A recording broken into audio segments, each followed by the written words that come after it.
Sa gitna ng malakas sa ulan, dumating ang ambulansya. Isang lalaking walang malay ang isinugod sa St. Dominic Hospital. Siya, si Leonardo Moretti, ang bilyonaryong Italyano na kilala sa kanyang malamig na puso at misteryoso na nakaraan. Paulit-ulit niyang sinisigaw, "Non voglio vivere!" Ayaw niya nang mabuhay. Walang makaintindi sa kanya. Hanggang sa lumapit ang janitress na si Clarissa de la Cruz. Isang simpleng babae na may boses na tila kayang pawiin ang bagyo sa kanyang kaluluwa. Sa wikang Italyano, mahinahon niyang bumulong. "Calmate, sia al sicuro adesso." Pero namutla ang lahat ng kausapin siya ng mahirap na janitress.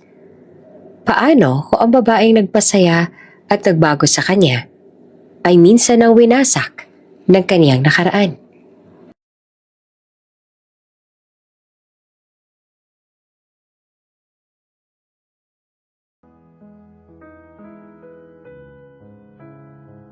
Malakas ang ulan nang dumating ang ambulansya sa harap ng St. Dominic Hospital.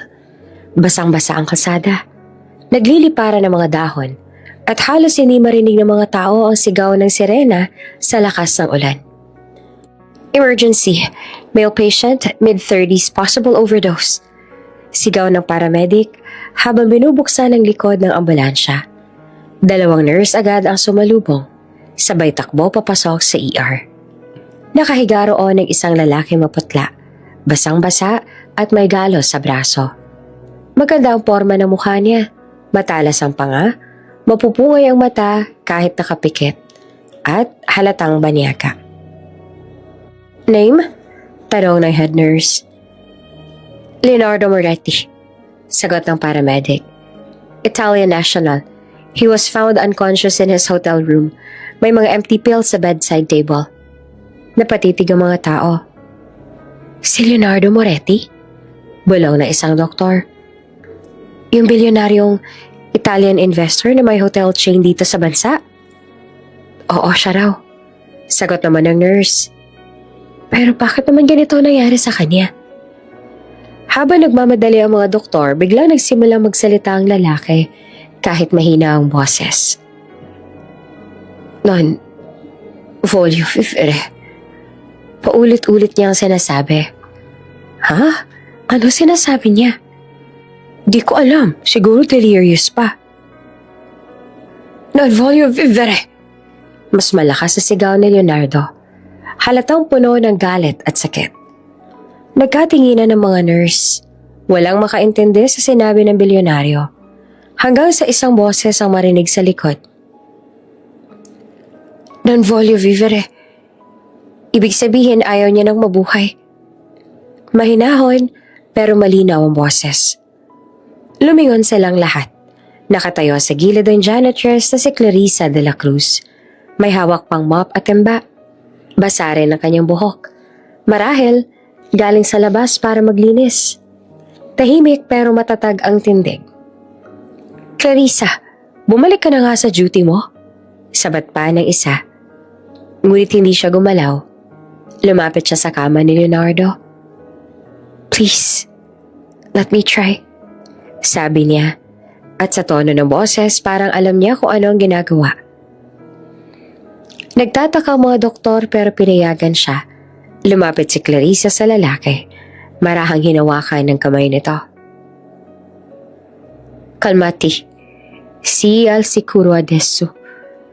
Bulong niya sa wikang Italyano. "Kumalma ka. Ligtas ka na ngayon." Sa lahat ng naroroon, tanging siya lang nakakaintindi ng mga salitang yon. Tahimik ang buong kwarto. Lahat ng mata ay nakatutok sa kanila. At sa kauna-unahang pagkakataon, mula nang dumating si Leonardo, huminto ito sa pag-ungol at dahan-dahang iminulat ang mata. Nagtagpo ang mga mata nila. "Chi Seito?" Mahina niyang tanong. "Clarissa," sagot ng babae. "Ako ang janitress dito pero ngayon gusto kong tumulong." Nanginginig pa ang kamay ni Leonardo. Pero nakatingin lang siya sa kanya. Parang may hinahanap sa mukha ng babae. Isang alaala, isang sagot. Sa pagitan nila, parang huminto ang ulan. Stay. Please. Mahinang sabi ni Leonardo bago siya muling mawalan ng malay. Pagkalipas ng ilang minuto, nakalabas na si Clarissa ng ER. Basa pa rin ang uniforme niya. Pero hindi niya maalis sa isip ang mga salitang binitawan ng lalaki.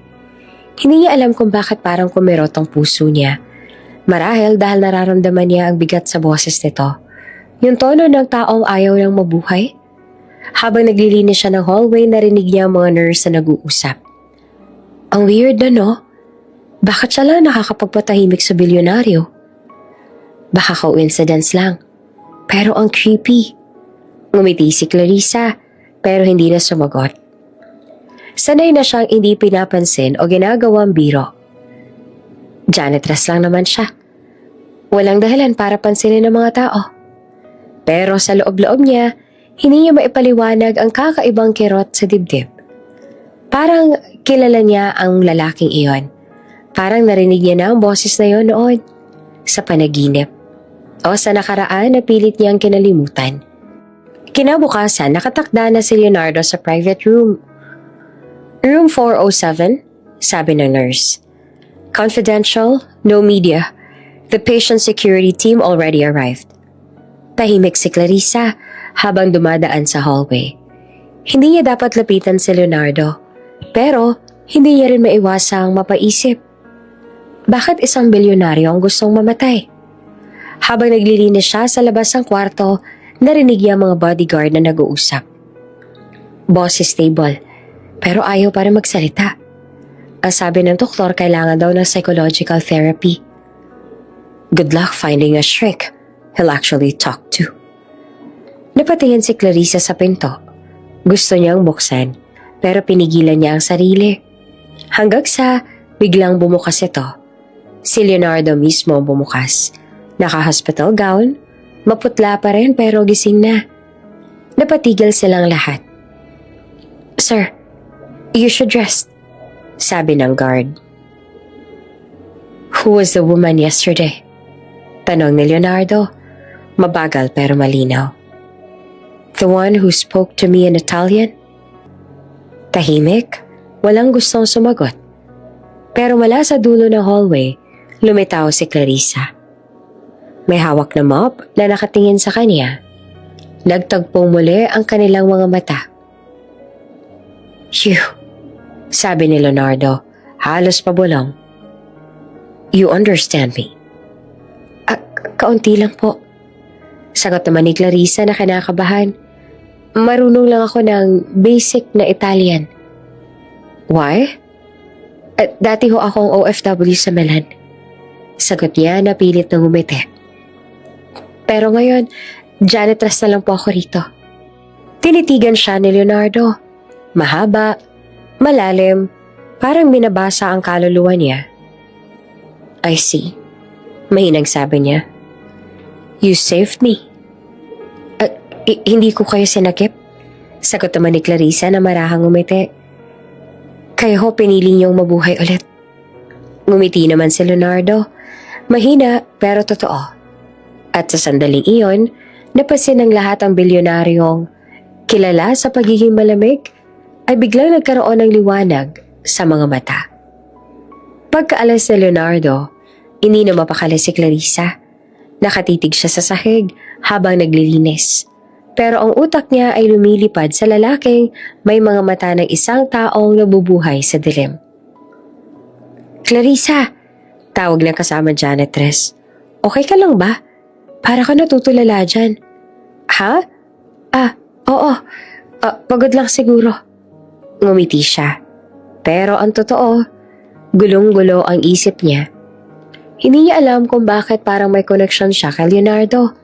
Hindi niya rin alam kung paano niya nasabing ligtas ka na ngayon. Pero sa tono ng lalaki, parang naniniwala talaga ito. Habang lumalabas siya ng ospital, patuloy pa rin bumubuhos ang ulan. Tumingala siya, pinikit ang mga mata at bumulong. Kung may dahilan pa para mabuhay ka, sana makita mo ulit yon. At sa loob ng St. Dominic Hospital, sa kwarto 407, isang banyagang lalaki ang muling nagmulat ng mata at unang sumagi sa isip niya ang ngiti ng babaeng janitress na hindi man niya kilala ay tila siya nang nakarinig ng sigaw ng puso niyang matagal nang nakatago. Tahimik ang umagang yon sa St. Dominic Hospital.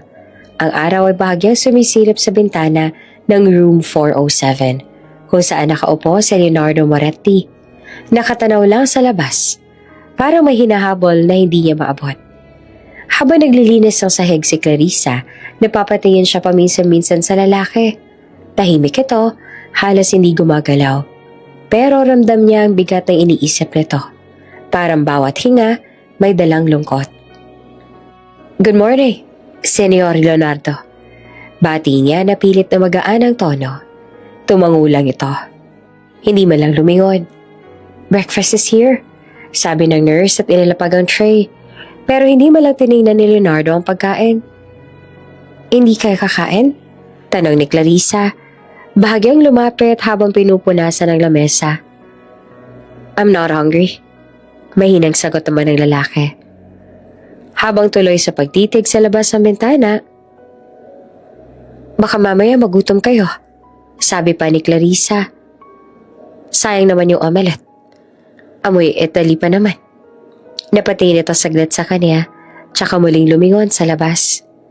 Ngumiti si Clarissa, pilit na binibiyak ang katahimikan.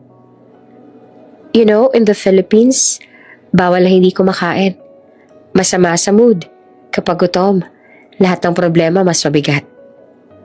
Huminga ng malalim si Leonardo tsaka bumulong. "Perché vuoi morire?" Napatigil si Clarissa. Alam niyang Italian yon pero kakaiba. Dahil siya dapat ang nagtatanong nun. Tumingin siya sa kanya. "Ako? Hindi ko gustong mamatay." Napakunot ang noon ni Leonardo. "Then why do you look like someone who already died inside?" Parang tinamaan si Clarissa sa sinabi. Hindi niya alam kung paano sasagot. Sandali na tahimik ang silid. Tanging tunog lang ng hangin sa labas ang maririnig. "Maybe because life isn't always kind." Mahina niyang sagot. Habang nagwawalis, binalikan niya sa isip ang mga salitang iyon. "Someone who's already dead inside." Tama siguro si Leonardo. Hindi mo niya gustong mamatay, pero minsan parang wala rin siyang dahilan para mabuhay. 2 taon na nakalilipas mula nang bumalik siya galing Milan. Noon naniniwala siya sa mga pangako ng isang lalaki na kilala niya noon, si Vittorio. Isang makisig na negosyanteng laging may bulaklak sa kamay at matatamis sa salita. "Te amo, Clarissa." Madalas itong sabihin habang magkasabay sila nagkakape sa maliit na cafe malapit sa Duomo.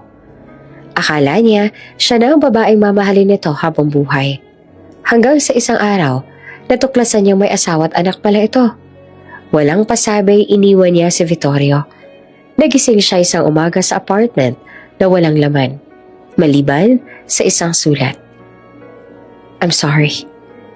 You were a mistake." Parang gumuho ang mundo niya noon. Ilang buwan siya hindi lumabas ng kwarto, hanggang sa nagpasya siyang umuwi ng Pilipinas, dala ang basag na puso at kahihiyan. Dito sa St. Dominic nagsimula siyang muli bilang janitress. Tahimik lang, walang gustong alalahanin. "Clarissa?" tawag ng nurse. "Pahingi naman ng towel sa supply room." "Ah, sige po." Pagbalik niya, nadatan niya nag-iisa ulit si Leonardo. Nakahawak sa dibdib. Nakapikit. "Are you okay?" tanong niya na mabilis na lumapit. "I'm just fine. Just memories." "Memories of what?" "Of why I wanted to die." Tahimik si Clarissa. Hindi niya alam kung dapat pa siyang magtanong. Pero nang marinig niya ang panginginig sa boses ni Leonardo, parang gusto niyang makinig. "I lost someone," sabi ni Leonardo. "My mother. She was the only good thing I had." Nagkibit balikat siya. Pilit pinipigilan ang luha. Mahirap mawala ng taong minamahal. "Have you?" Napatitig si Clarissa sa sahig. Oo, pero hindi siya namatay. Pinatay lang niya ang tiwala ko. Tumingin si Leonardo sa kanya. May halong pagtataka at respeto. You're strong, sabi niya. Hindi, sagot naman ni Clarissa. Sanay lang ako masaktan. Kinagabihan habang naglilinis si Clarissa sa hallway, may dumaan na nurse. Girl, mayaman pala talaga yung Italian na yun, ano? Billionaire daw sa Milan, pero bakit nagpakamatay? Baka broken-hearted, sagot naman ng isa. O baka guilty sa ginawa niya. Napatingin si Clarissa sa salamin. Broken-hearted. Bulong niya sa sarili. Parang siya rin dati.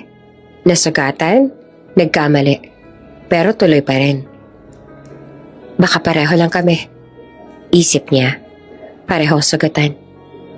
Pag uwi niya, tumila ng ulan. Umupo siya sa harap ng maliit na boarding house at tinanaw ang langit. Bakit ganun, Lord? Bulong niya. Yung mga taong mababait, sila pa yung lagi nasasaktan. Muling pumasok sa isip niya ang mukha ni Leonardo. Ang mga matang puno ng kalungkutan na parang salamin ng sa kanya. Hindi ka nag-iisa. Mahinang sabi niya. Parang ipinapadala sa hangin. Kahit hindi mo alam, may mga taong kagaya mo rin. Pagod, pero pilit pa rin lumalaban. Kinabukasan, pagkabukas niya ng pinto na room 407, agad niya narinig ang boses ni Leonardo. Buongiorno, Clarissa. Nakangiti ito na medyo mas maaliwalas ang mukha. Uy, marunong ka na ulit bumate. Biro niya. Progress yan. I learned from you, sagot ng lalaki. You said life isn't kind, but maybe it can be if we give it another chance. Napangiti naman si Clarissa. Tama yan. Pero kailangan mo rin kumain muna bago magbago ng buhay. Napatawa si Leonardo. Unang beses na narinig ng lahat sa ward ang ganoong tunog mula sa kanya. At sa sandaling iyon, hindi lang si Leonardo ang nakapangiti, pati si Clarissa. Kahit hindi niya sabihin, alam niyang sa pagiti ng lalaking ito, parang unti-unti ring nabubuo ang mga sirang peraso ng puso niya. Kinagabihan, bago siya umuwi, dumaan siya sa silid ni Leonardo para magpaalam. Good night, Senyor Leonardo. Good night, Clarissa. And thank you. Para saan? For reminding me that I'm not alone. Ngumiti siya. Dahan-dahang isinara ang pinto. At sa likod ng ngiti, may patak ng luha sa kanyang pisngi. Kasi sa totoo lang, siya rin. Matagal na nakalimot kung anong pakiramdam nang hindi nag-iisa. Lumipas ang mga araw at tila naging parte na ng araw ni Clarissa ang pagdalaw sa kwarto ni Leonardo. Dati puro takot at kaba ang nararamdaman niya sa tuwing nasa harap ito. Pero ngayon, parang mas nauunawaan niya na kung bakit ganito ito. Malamig, tahimik at laging may tinatagong bigat. Tuwing umaga, maingat niyang binubuksan ang kortina. Pinapapasok ang liwanag ng araw.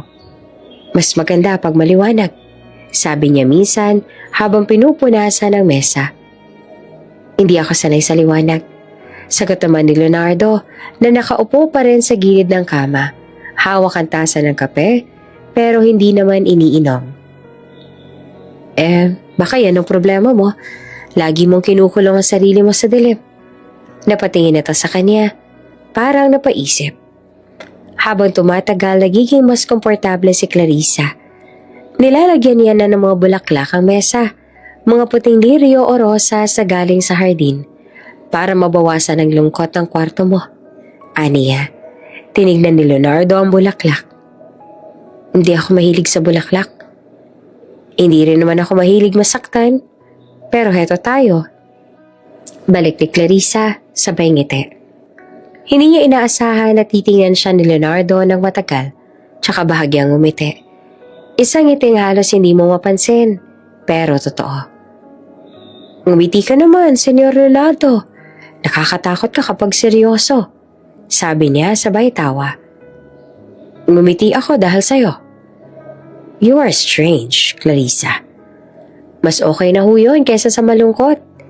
Sagot niya habang inaayos ang una nito.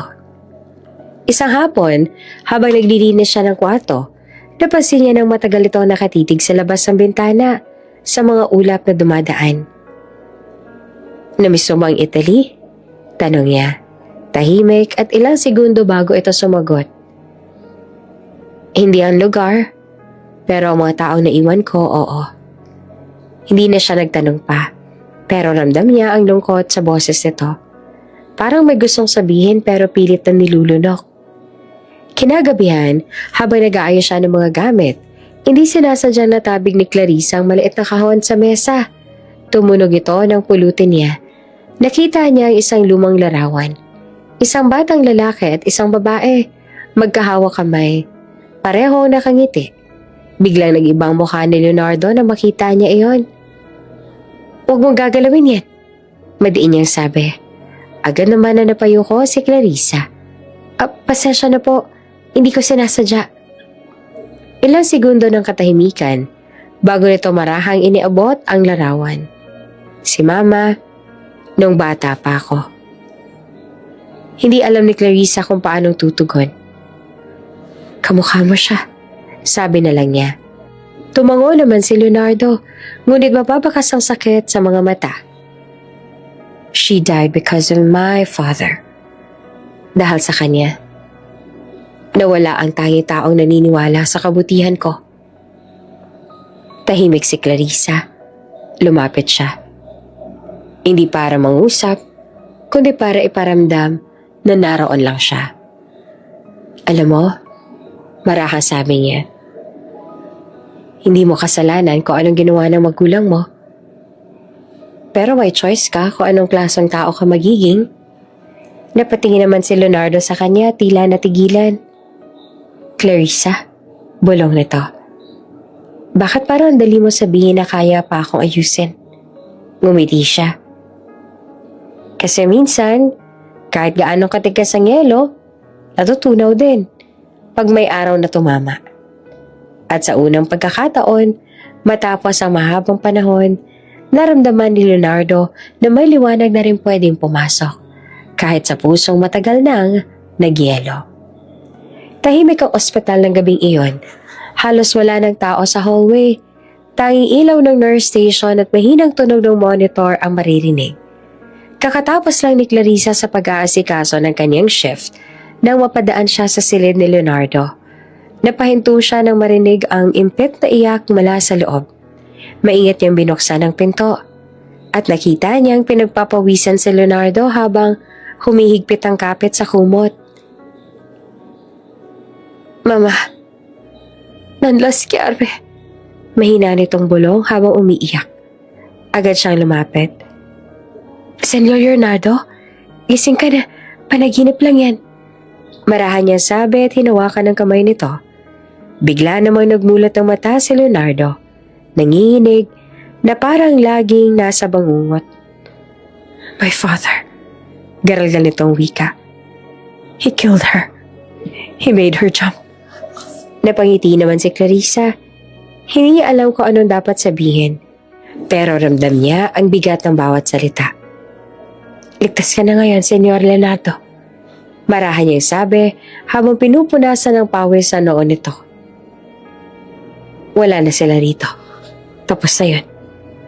Huminga ng malalim si Leonardo pero hindi pa rin mapakali. Bakit mo ginagawa to? Hindi mo naman ako kilala. Ngumiti si Clarissa. Pagod pero totoo. Kasi naman, kahit hindi mo kilala ang tao, ramdam mong pareho kayong may sugat. Napatitig sa kanya si Leonardo. Ilang segundo ng katahimikan bago ito muling nagsalita. Sugat? Tumango si Clarissa. Nasaktan din ako noon. Pero natutunan ko na hindi pwedeng puro galit, mas lalo akong lulubog. Matagal itong nakatingin sa kanya. Bago tuluyang bumuntong hininga. Hindi ko alam kung kaya ko pa. Hindi mo kailangan kayanin mag-isa. Sagot niya. Andito lang ako. Mula noon, naging mas madalas na ang pagbisita ni Clarissa sa kanyang kwarto.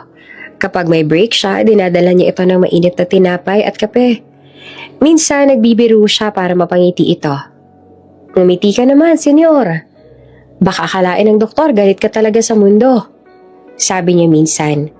Bahagya namang ngumiti si Leonardo. Galit ako dati. Pero may mga bagay na unti-unting nababago. Ngumiti rin siya. Basta hayaan mo lang na may pumasok na liwanag. Hindi mo kailangan takasan na nakaraan. Pero pwede mong piliing gumaling. Habang pinagpamasa ni Clarissa ang ngiti ni Leonardo, napagtanto niya, hindi lang siya basta janitress. Siya ang naging sandalan ng isang lalaking dati halos mawalan ng pag-asa. At sa bawat pag-aalala niya, unti-unti ring gumagaling ang puso niyang matagal nang sugatan. Mabilis lumipas ang mga araw sa ospital. Unti-unti nang bumalik ang sigla ni Leonardo. Mula sa dating tahimik at halos walang kibo, natuto na siyang makipag-usap. Lalo na kapag si Clarissa ang kasama. Tuwing umaga, pumapasok si Clarissa sa kwarto bitbit ang tray ng kape at tinapay. Good morning, senyor. Breakfast of the brave. Masiglang bati niya. Napailing si Leonardo habang tinitingnan ng mainit na kape. You really don't stop smiling, do you? Ngumiti siya at bahagyang natawa. Hindi, kasi kapag huminto ako, baka bumalik lahat ng sakit. Sandaling natahimik si Leonardo. Teach me how to do that, sabi niya na halos bulong. Alin doon? Yung umiti kahit ang bigat ng mundo? Ngumiti naman si Clarissa at umupo sa upuan sa tabi ng kama. Sige, pero may rules tayo. Rules? Oo, sagot niya sabay kindat. Simpleng paraan lang to pero gumagana. Habang nagsusulat sa maliit na notepad, isa-isa niyang binanggit. Una, huminga ka ng malalim sa bawat gising. Kahit 1 minuto lang. Reminder yun ha, buhay ka pa. Pangalawa, magpasalamat kahit sa maliit na bagay. Gaya ng libreng kape o nurse na nag-aalaga. At ako, janitress lang pero mabait. Napangiti si Leonardo. Tinutukoy mo ba ang sarili mo? Maybe. Sagot niya sabay tawa. Pangatlo, tuloy ni Clarissa. Isulat mo araw-araw ang mga dahilan kung bakit dapat pa mabuhay. Kahit simpleng, gusto ko na maging masaya bukas, pwede na yun. Tapos, tanong pa Leonardo na mukhang interesado na. Pang-apat, magpatawad. Kahit masakit. Hindi yun para sa kanila, kundi para makalaya ka. Tahimik sa Leonardo. Kita sa mata niya na tinamaan siya sa sinabi ni Clarissa. At panghuli, dagdag niya, huwag mag-isa. Kasi minsan, kailangan mo lang ng isang taong willing na makinig. Habang pinakikinggan siya ni Leonardo, tila may liwanag na unti-unting bumabalik sa mga mata nito. Ang dali mo sabihin, sabi niyang mahina. Hindi madali, tugon ni Clarissa. Pero posible, araw-araw isang hakbang lang. Kinagabihan pagbalik niya para mag-check up bago umuwi, nakita niyang may sulat na sa bedside table. Sa maliit na papel nakasulat sa maayos na letra. Reason number 1, may isang tao na hindi sumusuko sa akin. Napatigil si Clarissa, napangiti siya at bahagyang napaluha. Habang pinapatay niya ang ilaw bago lumabas ang kwarto, napansin niya si Leonardo. Nakatingin sa kanya, may ngiti sa labi. At sa unang pagkakataon, hindi na iyon ngiti ng pasyente. Ngiti iyon ng isang taong muling natutong mabuhay. Gabi na sa St. Dominic Hospital, tahimik ang buong building.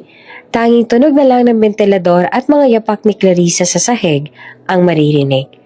Kakatapos na niya sa pag-disinfect ng hallway, nang mapansin niyang bukas ang pintuan sa kwarto ni Leonardo.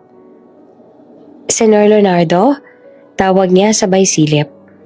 Wala sa kama. Nasa balkonahe pala. Nakatayo habang nakatingin sa malayo. Nakapajama lang. Walang suot na jacket at bahagyang nababasa ng ambon. "Uy," sabi ni Clarissa habang nilalapitan siya. "Magkakasipon ka niyan. Baka sabihin ni Doc na papabayaan ka magkasakit." Ngumiti naman si Leonardo ng tipid. "I like the rain. It hides my tears." Napahinto si Clarissa. Tahimik siyang tumabi, pero hindi siya umalis. Ang lamig ng hangin, pero ramdam niyang mas malamig ang aura ni Leonardo. "Alam mo ba," sabi niya, "hindi kailangan ng ulan para itago ang luha. Tao ka lang, pwede kang umiyak." Napalingon naman si Leonardo. Kita sa mukha niya ang pagod at bigat. "I've spent years pretending I'm fine. But I'm tired of pretending." Dahan-dahan niyang pinahira ng mga patak ng luha sa pisngi nito. At sa hindi inaasahang sandali, napansin niyang luha pala iyon at hindi ulan. "Leonardo," mahina niyang sabi na halos bulong. Ngunit bago pa siya makapagsalita pa, biglang lumapit si Leonardo. Ramdam niya ang init ng hininga nito, ang pagkalito sa mga mata, at sa isang iglap, hinalikan siya ng binata. Mainit, mahigpit, hindi marahas pero puno ng lungkot at pagnanais na mayakap ang kahit anong may buhay. Napapikit si Clarissa. Ramdam ang tibok ng puso niya parang sasabog. Ilang segundo lang yon, pero para bang huminto ang mundo. Pagkahiwalay nila, pareho natigilan, parehong nagulat sa nangyari. "Clarissa," mahina ang boses si Leonardo, parang nagmamakaawa ng tawad. Walang nangyari," sagot ni Clarissa. Halatang nanginginig. Pilit siyang umiti, sabay tumalikod. Kalimutan mo na lang." Bago siya lumabas ng kwarto, huminto siya sandali sa pinto. Hindi siya lumingon. Pero ramdam niya ang titig ni Leonardo sa likod niya. "Salamat," bulong nito. "Para saan?" tanong naman ni Clarissa. Hindi pa rin lumilingon. "For seeing me. For not treating me like a broken thing." Hindi siya sumagot. Lumakad na lang siya palayo, pinipigil ang luha na gustong kumawala. Habang naglalakad sa corridor, nagtanong siya sa sarili. Bakit mo hinayaan, Clarissa? Kinabukasan, nag-iwasan silang dalawa. Tahimik sa bawat pagpasok niya sa kwarto. Walang kape, walang biro. Walang breakfast of the brave. Pero sa bawat titig ni Leonardo may bahid ng pagkalito at pagnanais. At sa bawat ngiti ni Clarissa, may takot na baka hindi na ito muling maging simpleng pasyente lang. Sa labas, lumiliwanag na ang langit matapos ang ulan. Pero sa loob ng silid ng room 407, may bagyong nagsimula. Isang damdaming bawal, pero totoo. Lumipas ang ilang araw pero pareho silang hirap itago ang nararamdaman. Tuwing papasok si Clarissa sa VIP room 407, tahimik lang si Leonardo. Pero ramdam niya ang mga titig na ayaw bumitaw.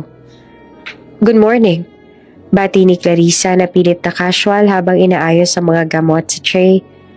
"Morning," sagot naman ni Leonardo. "You didn't bring coffee today?"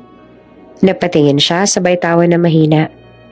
"Sira, hospital to, hindi to cafe." Ngumiti naman si Leonardo.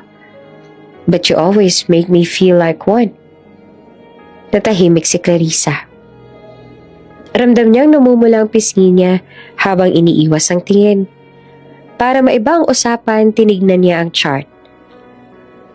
"Maayos ang resulta mo. Pwede ka na umuwi in a few days." "Then what?" tanong ni Leonardo.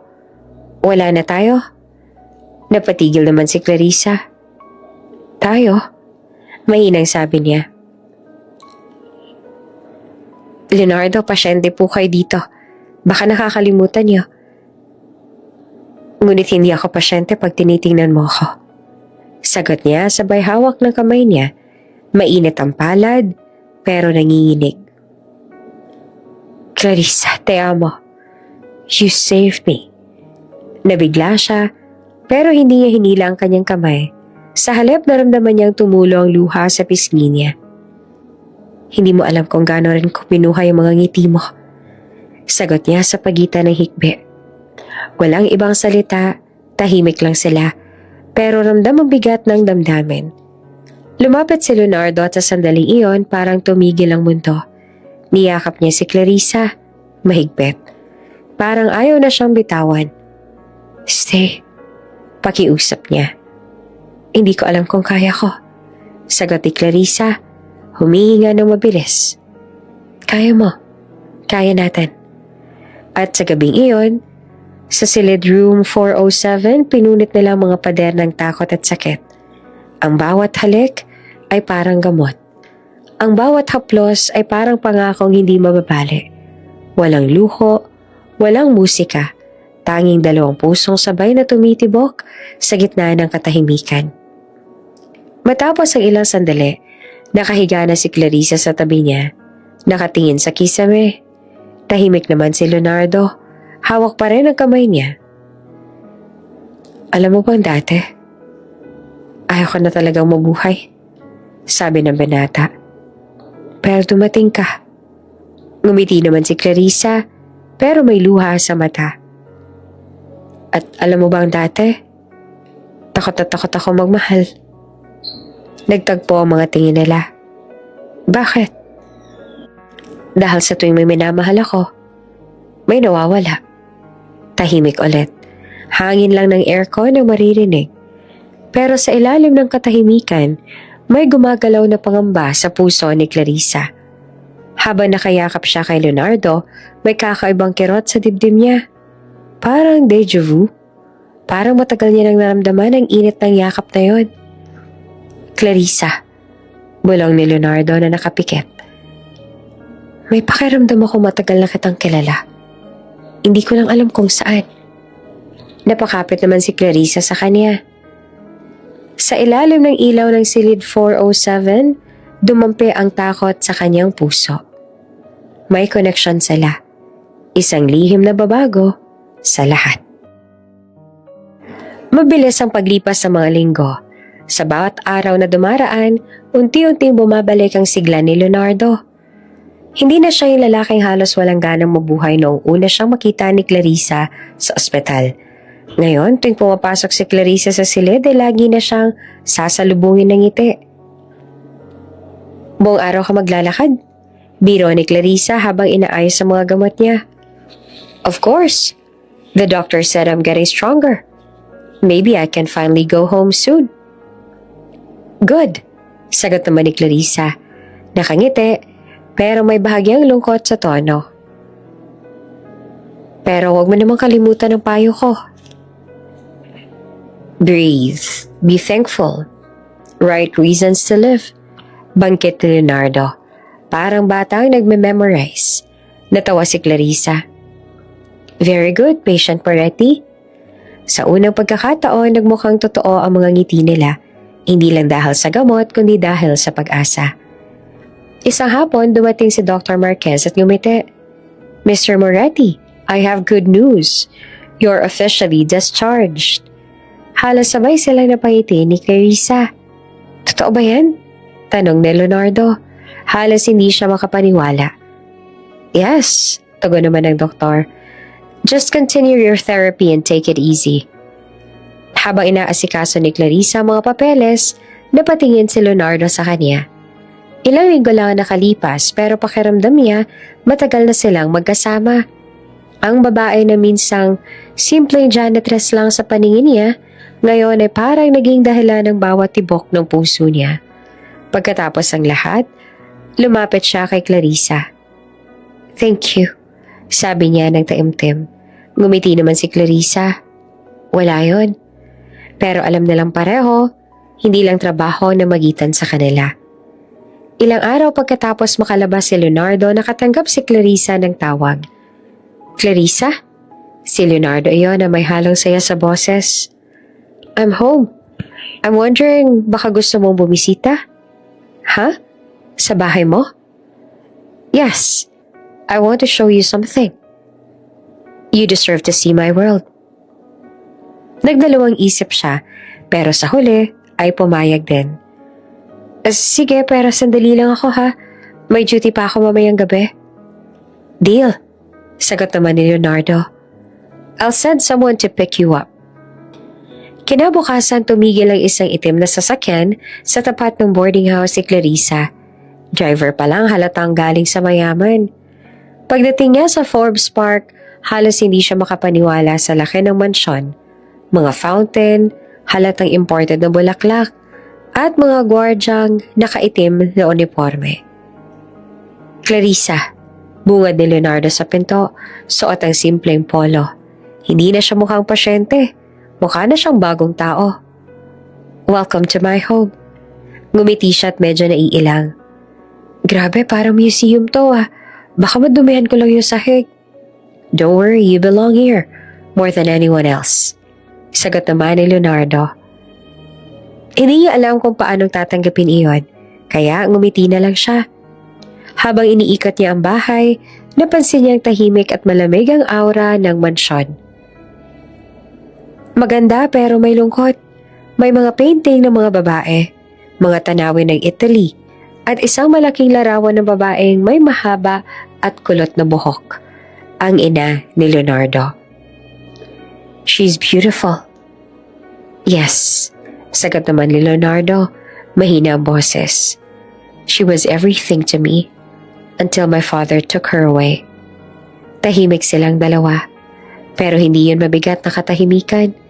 Para bang may pang-uunawa kahit walang salita. Pagkatapos ng tour, inalok ni Leonardo si Clarissa ng kape sa terrace. Remember when you brought me coffee every morning? Of course, sagot niya na natatawa. Akala ko nga ayaw mo pa sa lasa ko nun eh. No, sagot ni Leonardo. Tinitigan siya. It tasted like comfort. Napayuko si Clarissa. Baka kape lang talaga yun. Maybe, tugon ni Leonardo. But maybe it was you. Tumawa siya pero ramdam niya ang kabog ng dibdib niya. Hindi niya alam kung alin ang totoo, ang tawa ba o ang kilig. Maya-maya pumasok sila sa isang silid na tila hindi na nagagalaw mula nung bata pa si Leonardo. This was my mother's room, sabi niya.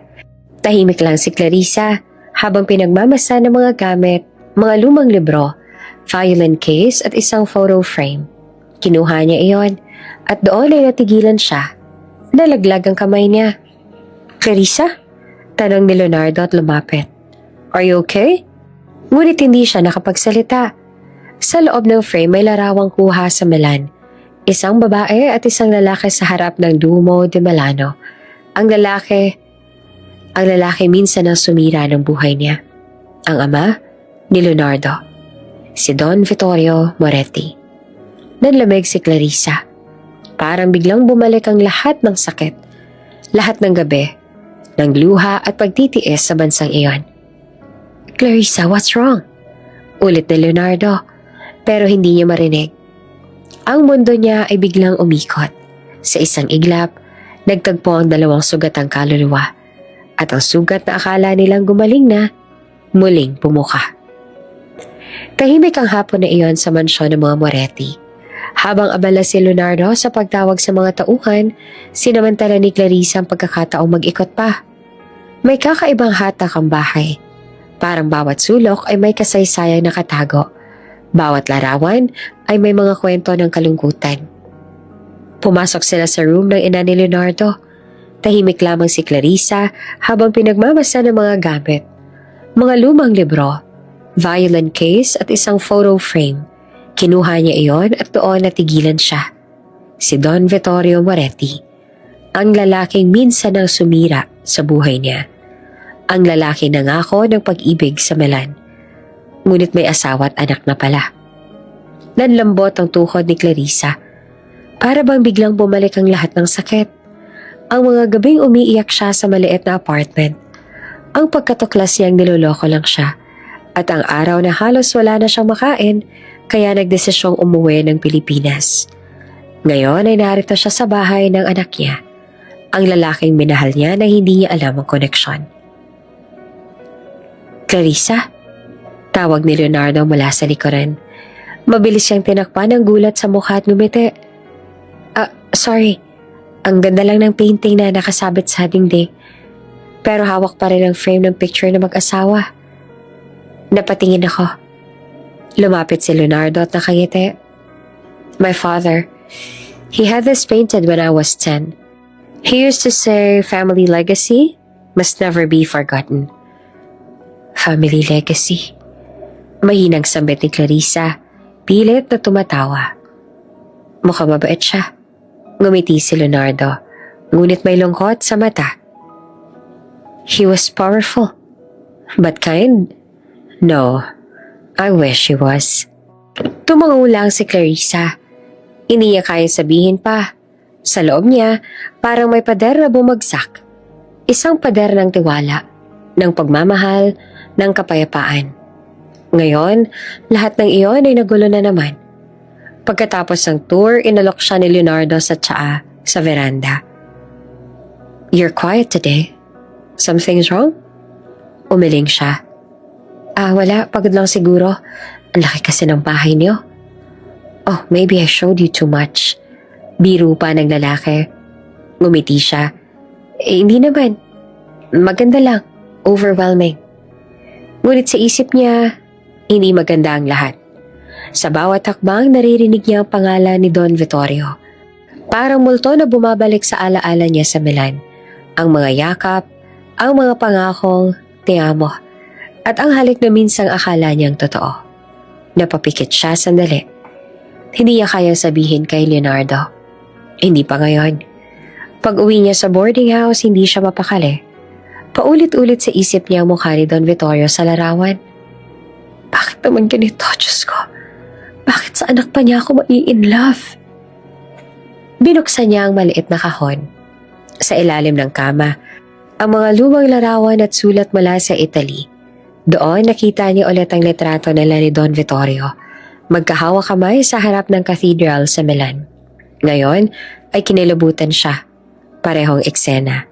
Parehong ngiti, pero ibang lalaki ang laman ng puso niya ngayon. Napaluha siya. Paano ko malaman ni Leonardo ang totoo? Na akong babaeng sinaktan ng kanyang ama. Na ako ang dahilan kung bakit namatay ang kanyang ina noon. Hindi niya alam kung paano sasabihin. Ang sigurado lang, pag malaman niya ni Leonardo, magbabago ang lahat. Kinabukasan bumalik siya sa ospital para sa duty. Pero hindi na siya ganoong ka-focused. Lahat ng pasyente ay parang tinig ni Leonardo. Lahat ng tahimik na sandali ay parang bumabalik ang mukha ni Don Vittorio. Nang matapos ang shift niya, nakita niya si Dr. Marquez. Clarissa, okay ka lang?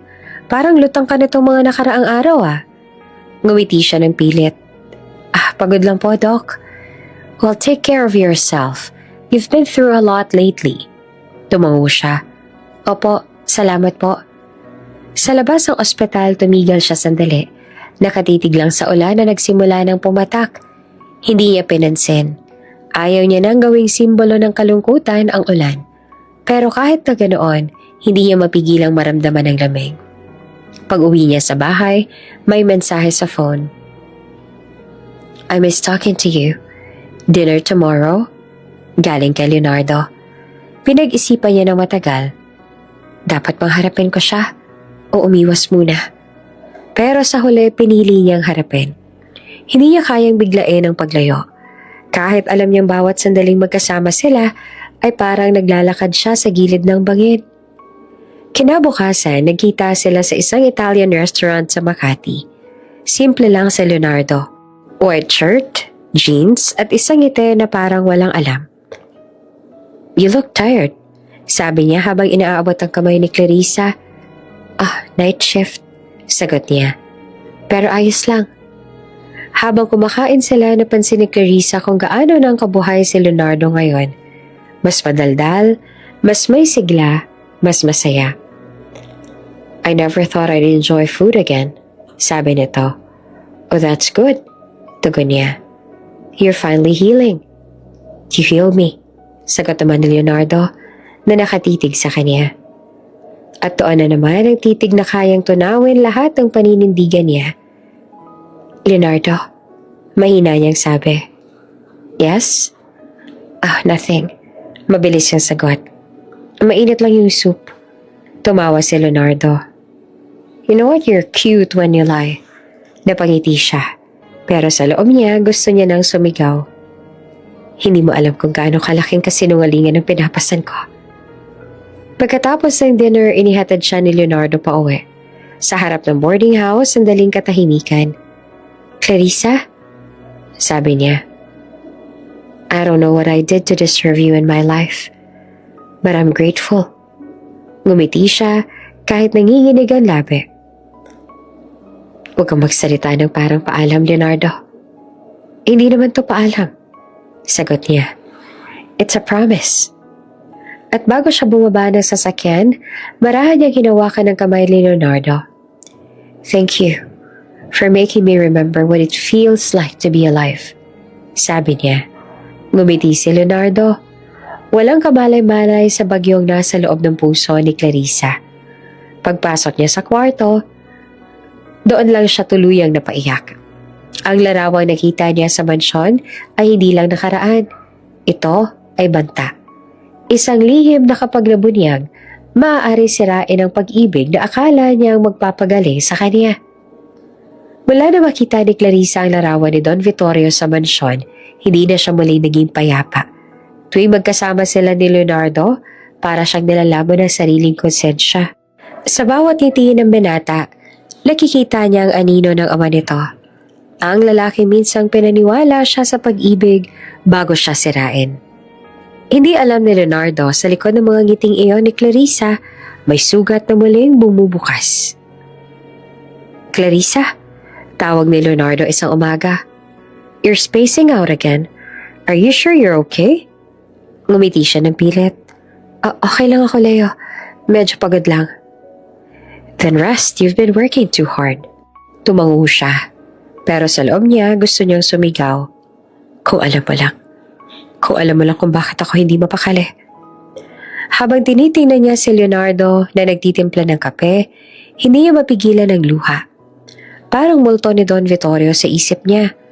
Ang parehong titig, parehong tikas, parehong paraan ng pangiti kapag nagbibiro. Pero si Leonardo, walang kasalanan. At iyon ang pinakamahirap na tanggapin. Kinagabihan habang nasa ospital siya ay napatingin siya sa salamin ng CR. Namumugto na naman ang mga mata niya. Hindi niya na mabilang kung ilang beses siyang umiyak tuwing mag-isa. Patawarin mo ako, Leonardo. Mahina niyang bulong habang dumadaloy ang luha. Hindi ko sinasadya. Hindi ko alam. Sa loob ng ilang linggo, pinilit niyang maging normal. Patuloy siyang pumapasok, ngumingiti, nagbibiro, nagpapakita ng lakas. Pero alam niyang hindi niya kayang itago magpakailanman.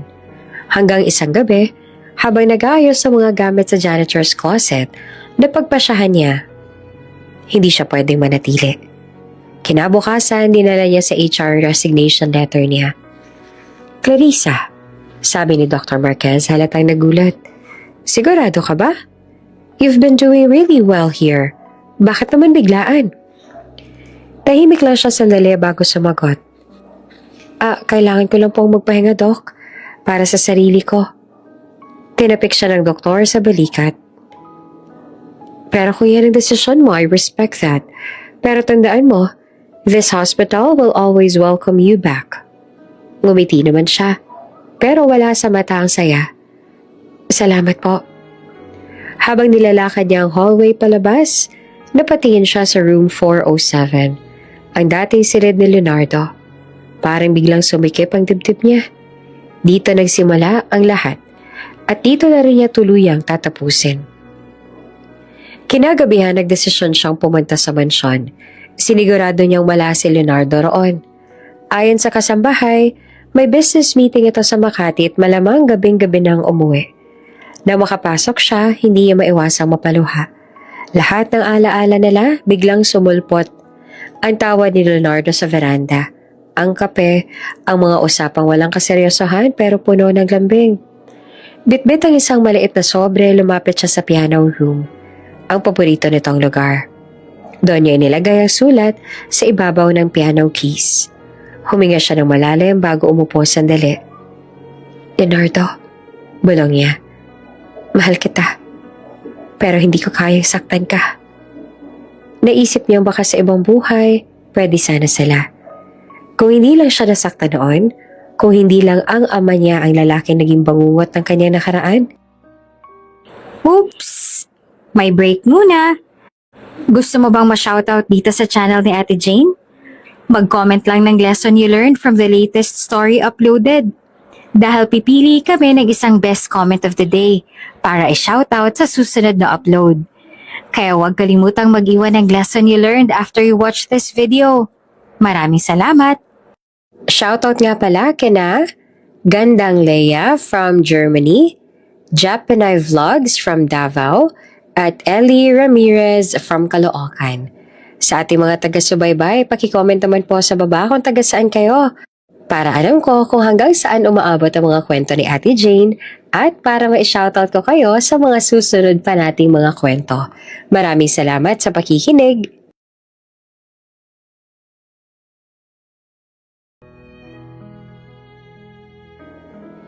Binuksan niya sandali ang mga kortina. Ang hangin sa labas ay malamig. Tahimik ang buong bahay. Parang gusto niyang pigilan ang paligid, pero alam niyang ito ang tama.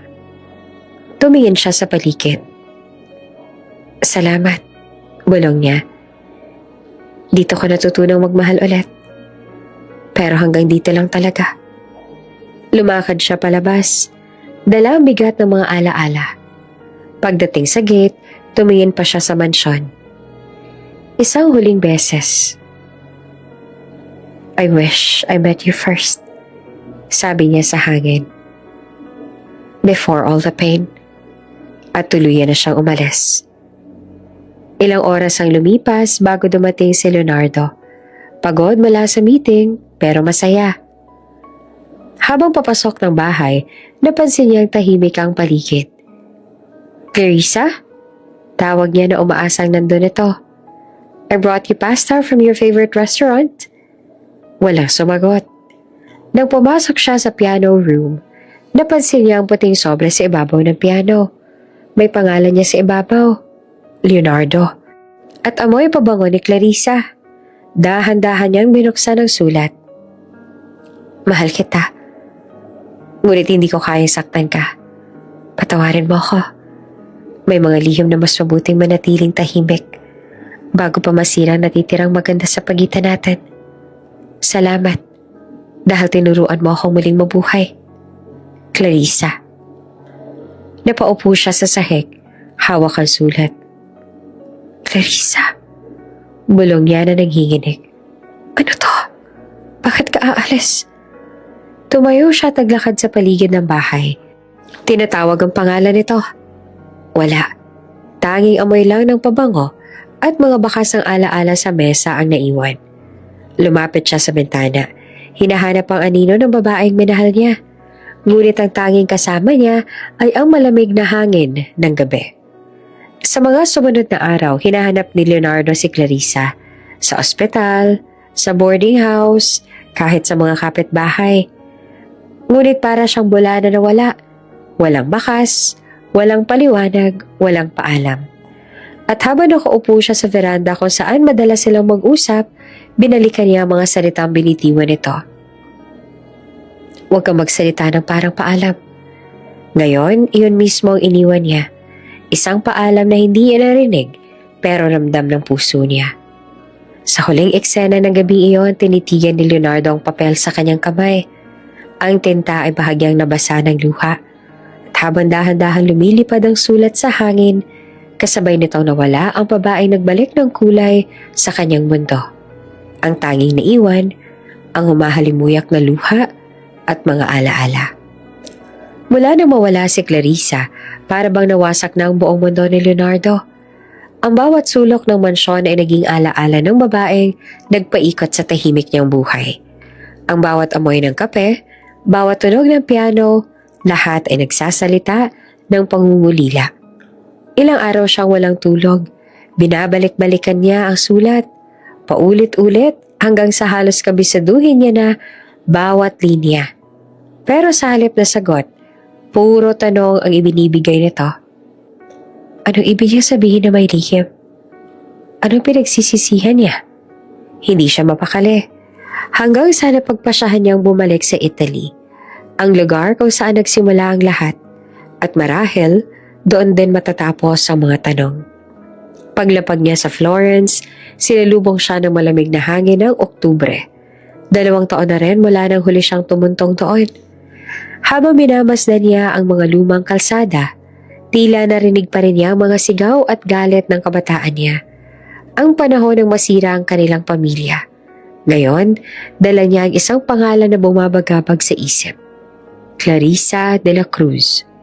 At alam niyang tanging isang tao lang makakasagot nito, ang kanyang ama, si Don Vittorio Lucien Moretti. Kinabukasan nagtungo siya sa lumang villa ng kanilang pamilya. Ang mga pader ay may bakas ng panahon, ngunit nananatiling marigal. Nang makita siya ng mga katiwala, halos hindi sila makapaniwala. Sir Leonardo, you came back. Nasaan ang ama ko? Malamig ang tanong. Ilang sandali, lumabas mula sa veranda ang matandang lalaki. Matikas pa rin, ngunit halata ng pagkupas ng dating sigla. Leonardo, bati ni Don Vittorio, may ngiti sa labi. Akala ko hindi na kita makikita. Hindi nang umiti si Leonardo. Lumapit siya at mahigpit ang tingin. Father, I need answers. Sa loob ng study room, tahimik silang nagharap. Tanging tik-tak ng lumang orasan ang maririnig. Who was Clarissa de la Cruz? Halos mabitawan ni Don Vittorio ang hawak na baso ng alak. Why are you asking me that name? You know her. Boses ni Leonardo ay mababa, pero puno ng tensyon. She was... Saglit na nagbuntong hininga si Don Vittorio. A mistake. Napakunot ang noon na Leonardo. A mistake? Yes. A long time ago. She was a young woman. Natigilan siya, tila nilalaman ng hiya. I hurt. I should have never met her. Parang binuhusan ng yelo si Leonardo. Tell me everything. Tahimik si Don Vittorio sandali bago muling nagsalita. Years ago, after your mother and I separated for a time, I met Clarissa. She was a poor, fragile, and alone. I offered her work, and I took advantage of her trust. Nanginig ang kamay niya habang nagsasali ng alak, ngunit hindi niya ininom. I thought it was love, but your mother found out. She left me. She was broken, Leonardo.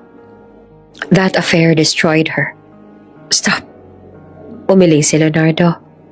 Nanginginig ang boses. No, you are lying. Pero nakita niya sa mata ng kanyang ama ang totoo. Hindi na kailangang marinig pa ang iba. Sa loob ng ilang segundo, parang nabasag ang lahat ng paniniwala niya na matino, tama at marangal ang pinagmulan niya. Si Clarissa, ang kabit ng kanyang ama, ang dahilan ng pagkawasak ng pamilya nila. At siya, ang anak ng lalaking iyon, na ngayon ay minahal ng parehong babae. Clarissa, ikaw pala.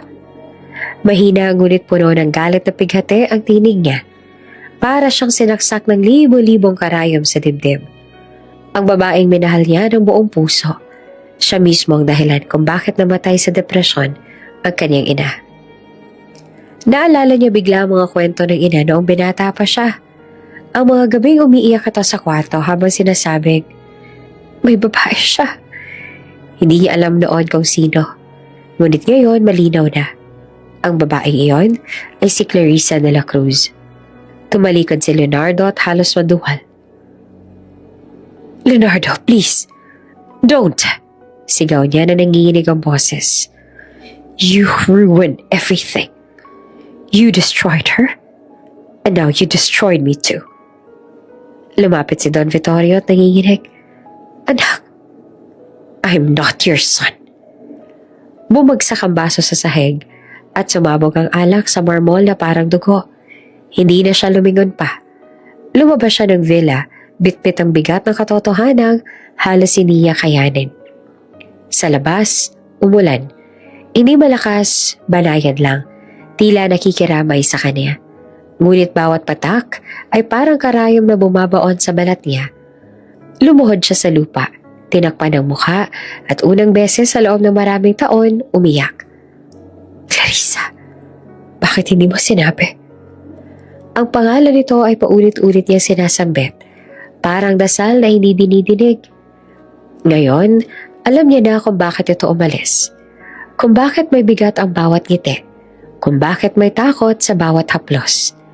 Hindi pala ito takot sa kanya. Takot ito sa katotohanan na sa pagitan nilang dalawa may kasalanang hindi kayang burahin ng kahit anong pag-ibig. Lumipas ang magdamag sa ilalim ng ulan.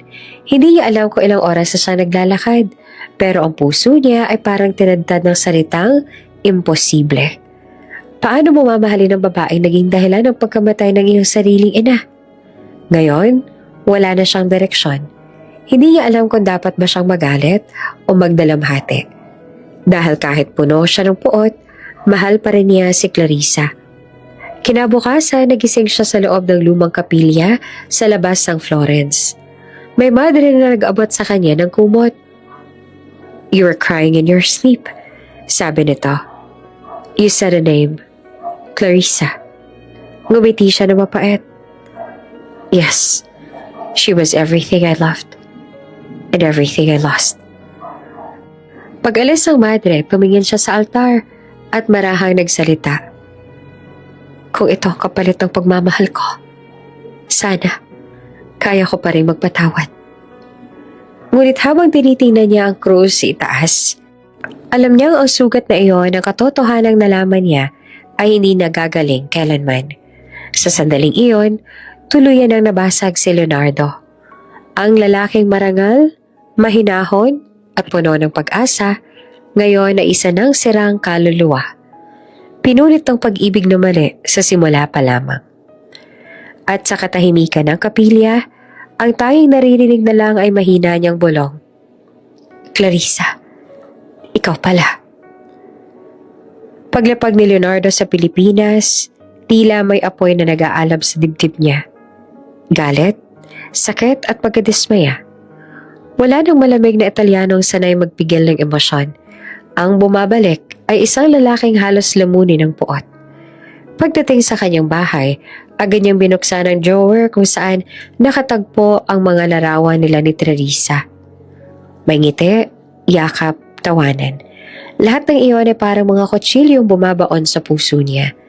Isa-isa niyang pinunit ang mga ito, hanggang sa ang mga peraso ay magkalat sa sahig na para bang abo ng isang pagmamahalang nasunog. "Niloko mo ko, Clarissa!" Sigaw niya sabay hampas ang picture frame sa pader. Nabasag ito at ang salamin ay kumalat sa tiles, tulad ng puso niyang durog. "Minahal kita, tapos nilaro mo lang ako." Bumagsak siya sa upuan, hawak ang ulo. Sa isip niya, paulit-ulit na bumabalik ang imahe ni Clarissa.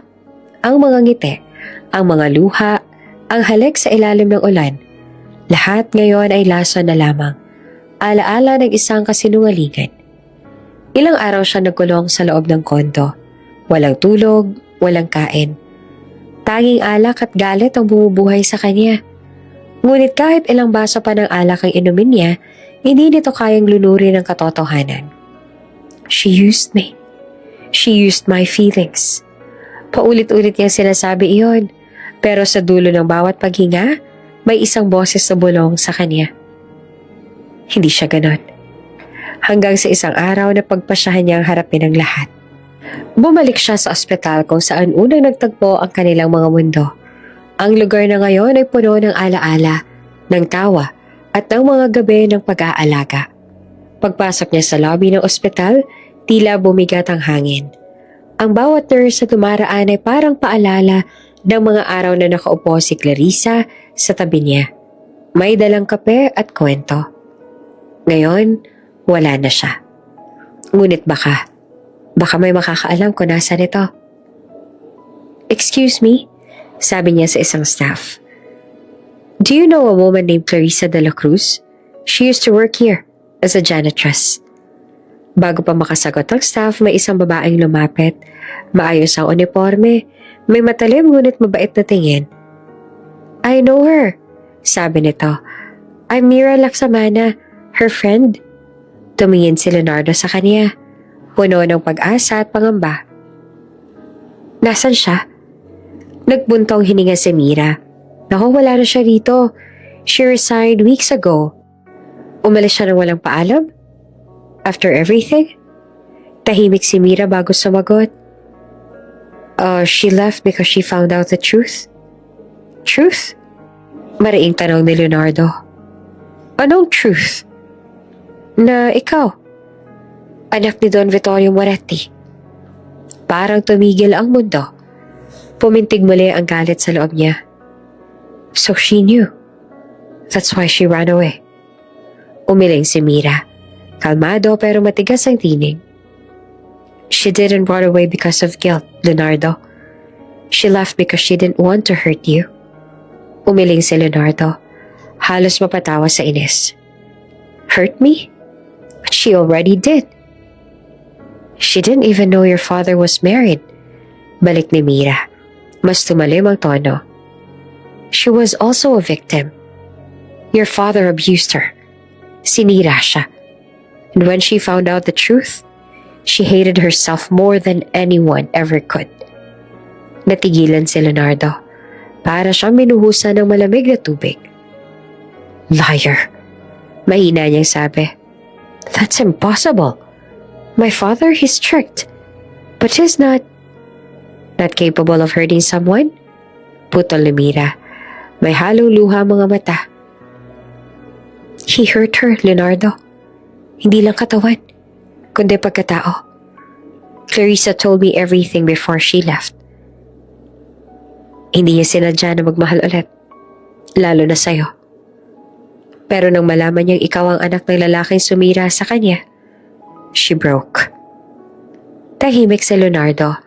Ang kamay niyang kanina'y nakakuyom, unti-unting bumitaw. Ang galit na kumukulo sa dibdib niya, ngayon ay napapalitan ng takot at awa. She was only 21. Dagdag pa ni Mira, mahina ang boses. She worked abroad to survive. Akala niya mabait ang tatay mo. Pero ginamit lang siya. Nang malaman niyang kasal na pala si Don Vittorio, gusto niya nang magpakamatay. Pero pinigilan siya ng kapatid ko. Kaya umuwi siya rito. And then, she met you. Tumingin si Leonardo sa sahig. Parang tinusok ng libo-libong karayom ang puso niya sa bawat salitang naririnig. Hindi niya alam kung anong mararamdaman. Galit ba sa ama o awa kay Clarissa? She never meant to hurt you, Leonardo. Patuloy ni Mira. She loved you. God, she tried so hard to stop herself. Pero minsan kahit anong pigil natin, pag-ibig pa rin talaga ang mas malakas. Tahimik.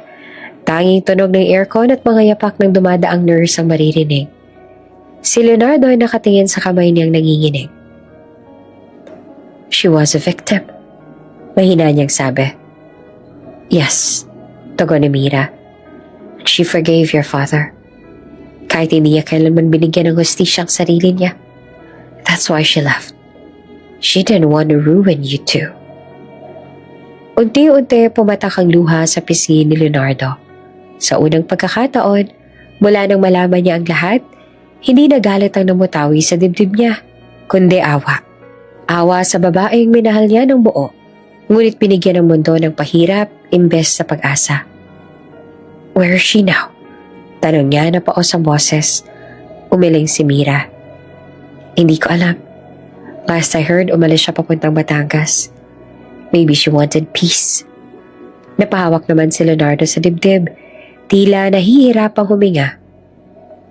Batangas. Clarissa, hanggang kailan ka tatakbo? Bago siya umuwi, may binigay si Mira sa kanya. Tahimik lang siya sa loob ng kotse. Habang nakatingin sa bintana, sumabay sa mga ilaw ng syudad, isang tanong lang ang umuulit sa isip niya. Paano mo patatawarin ang babaeng minahal mo kung siya rin ang dahilan ng lahat ng sakit ng pamilya mo? At paano mong hindi mamahalin kung siya rin ang babaeng pinatawad na ang mundo bago pa man ang sarili? Sa dulo ng biyahe, tumingin siya sa langit. Clarissa, bulong niya. Kung totoo man lahat ng sinabi ni Mira, sana bigyan mo ako ng pagkakataong marinig ang totoo mula sa'yo. Sa gabing iyon, unang beses muling tumulo ang luha ni Leonardo, hindi dahil sa galit, kundi dahil sa pagsisisi. Tahimik na nakaupo si Leonardo sa kotse, hawak ang isang envelope na inabot ni Mira sa kanya kanina. Clarissa wanted you to have this. Mahina nitong sabi. Sabi niya, baka isang araw, maintindihan mo. Kumunot ang noon ni Leonardo. Ano to? Basahin mo. Tugon ni Mira. Pero bago mo buksan yan, gusto kong malaman mo hindi niya to iniwan para magigante. She left it because she wanted peace. Marahang binuksan ni Leonardo ang envelope. Una niyang nakita ang mga medical reports, mga larawan ng pasa sa braso, likod at leeg ni Clarissa. May police blotter pa na may pirma ng isang Italian authority. May mga date at lugar na pamilyar. Milan, 2018. Habang binabasa niya, unti-unting nabubura ang imahe ng babaeng tinawag niyang sinungaling. Sa bawat litrato, parang pinapakita ng tadhana kung gaano siya nagkamali. May isang dokumento pa, filed case against Vittorio Moretti, sexual coercion and abuse. Ngunit sa ilalim ng papel, may case note. Case dismissed, lack of evidence. Nanginig ang kamay ni Leonardo. Hindi siya makapaniwala. Father, what have you done? Dulong niya. Halos hindi siya makapagsalita. Naaalala niya ang sabi ni Mira. Hindi niya gustong malaman mo yan. Sabi nito, pero sabi ko kailangan ko ring makita ang totoo. Tumingin si Leonardo sa mga papel na nakakalat sa kotse. She suffered. Bulong niya. She didn't deserve the hate.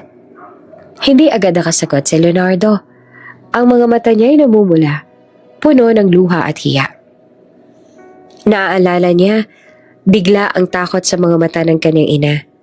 Ang parehong takot na nakita niya kay Clarissa noong minsan nakita niya itong nakatingin sa larawan ng ama at ina. Naalala niya rin ang malamig na sigaw ng kanyang ama, ang kamay na minsan ang humampas sa kanya nung bata pa siya. Pareho silang biktima ng isang halimaw. Dios mio, bulong niya, nanginginig ang boses. I destroyed the only person who healed me. Tumulo ang luha sa pisngi niya. Everything she did, all the love she gave me, and I threw it away. Tahimik lang siya lumuluha at pinabayaan niyang ilabas ang lahat ng sakit. Pagkatapos sa ilang sandali, nagsalita ito. Naaalala niya rin ang huling sabi ni Mira. She didn't hate you, Leonardo. You were her light. But she couldn't stay knowing that the man she loved was connected to the man who broke her. Napasandal si Leonardo sa bangko. Tinakip ang mukha sa mga kamay. Why didn't she tell me? Tanging tunog lang ng hangin at mga dahong nahuhulog sa paligid ang maririnig. Sa bawat pag-ihip ng hangin, parang dinadala nito ang boses ni Clarissa. Don't be sad, Leonardo. You deserve to live. Napahawak siya sa dibdib. Parang may pumipisil doon. I even called her a liar. Bulong niya. I shouted at her in my head. Blamed her for everything. She didn't deserve that. Pagkalipas ng ilang minuto, parang nabuhayan si Leonardo. May bagong liwanag sa mga mata niya. Hindi galit, kundi determinasyon. Tama si Mira, sabi niya. Hindi siya karapat-dapat saktan. She said nasa Batangas si Clarissa. Hahanapin ko siya. I'll find her. Matatag na sabi ni Leonardo. I need to make things right. Nang gabing iyon, bumalik si Leonardo sa mansyon. Tahimik ang paligid, ngunit sa loob ng bahay ay parang sumisigaw ang mga multo ng nakaraan. Pumunta siya sa silid ng kanyang ama, ang kwartong matagal niya nang iniiwasan. Tinitigan ang litrato ng ama. Basta ka nalang kukuha ng buhay. Tapos magpapaangas ka sa harap ng mundo. Bulong niya, puno ng galit. You destroyed everything. Even her. Kinabukasan pinatawag niya ang abogado ng pamilya. Sell the properties in Italy. Utos si Leonardo. Donate half of it to the Women's Foundation. Lahat ng pangalan ng Moretti sa kumpanya, alisin. Sir, that's a big move. Are you sure? Yes. This legacy doesn't deserve to live. Pagkatapos ng meeting, lumapit siya sa malaking portrait ng kanyang ina. I'm sorry, Mama. Mahina niya sabi. I failed to protect her like I failed to protect you. Paglabas niya ng mansyon, tumingala siya sa langit. Parang ang mga lupa ay mabigat, pero sa loob niya, may liwanag na unti-unting bumabalik. Muling naramdaman niya ang paghinga, hindi na dahil sa sakit, kundi dahil sa pag-asa. Clarissa, bulong niya habang sumasakay sa kotse. I will find you. Not as a man seeking revenge, but as a man asking for forgiveness. Habang bumabaybay ang kotse sa EDSA, tinananaw niya ang mga ilaw ng syudad. Ang dating magulo at maingay na mundo, ngayon ay tila nagiging malinaw. Sa bawat kanto, bawat ilaw, bawat mukha ng mga tao nagmamadali, naaalala niya si Clarissa. Ang babaeng marunong umiti kahit puno ng luha. Ang babaeng nagturo sa kanya kung paanong huminga ulit. At sa ilalim ng mga bituin ng Maynila, nangako siya sa sarili. Kahit saan ka man naroon, Clarissa, hahanapin kita. Hindi na bilang pasyente. Hindi bilang biktima, kundi bilang taong may karapatang marinig ang salitang patawad. Mainit ang hangin sa tanghali nang makarating si Leonardo sa maliit na baryo sa Batangas. Hindi na siya ang dating pino at makisig na bilyonaryo. Suot niya ay simpleng puting polo at pantalon. At sa unang pagkakataon, sa matagal na panahon, wala siyang dala kundi isang layunin, ang humingi ng tawad. Matapos ang ilang linggo ng paghahanap, sinundan niya ang bakas ng mga sulat, resibo at impormasyon mula kay Mira. Dinala siya nito sa isang lumang barangay kung saan nakatira raw si Clarissa. Ang tahimik ng paligid. Mga bahay na yari sa kahoy, mga batang naglalaro sa tabi ng daan, at mga amoy ng nilulutong ulam na sumasabay sa simoy ng hangin. Lumapit siya sa isang matandang tendera. Manang, may kilala po ba kayong Clarissa de la Cruz? Ah, si Clarissa? Ah, yung bagong janitor sa barangay hall. Nandun, nagwawalis. Agad siyang nagtungo roon. Sa bawat hakbang, bumibilis ang tibok ng puso niya. Hindi siya handa. Hindi niya alam kung tatanggapin pa ba siya o papaalisin. Pero kailangan niyang subukan. Pagdating niya sa eskinita ay nakita niya ito.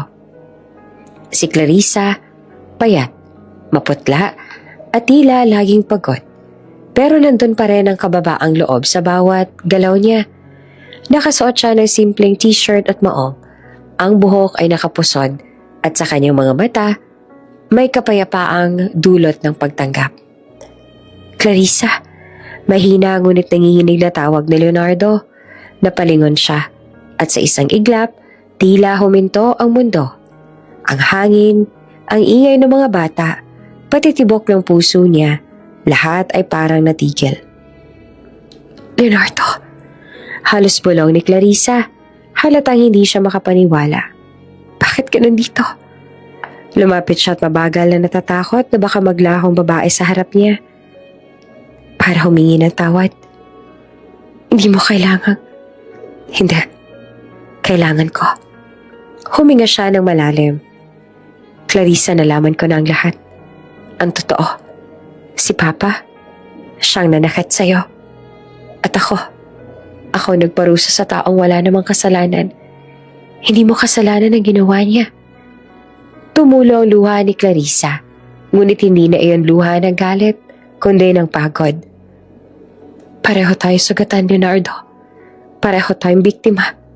Tahimik, wala silang ibang narinig kundi ang kaluskos ng walis ni Clarissa sa lupa.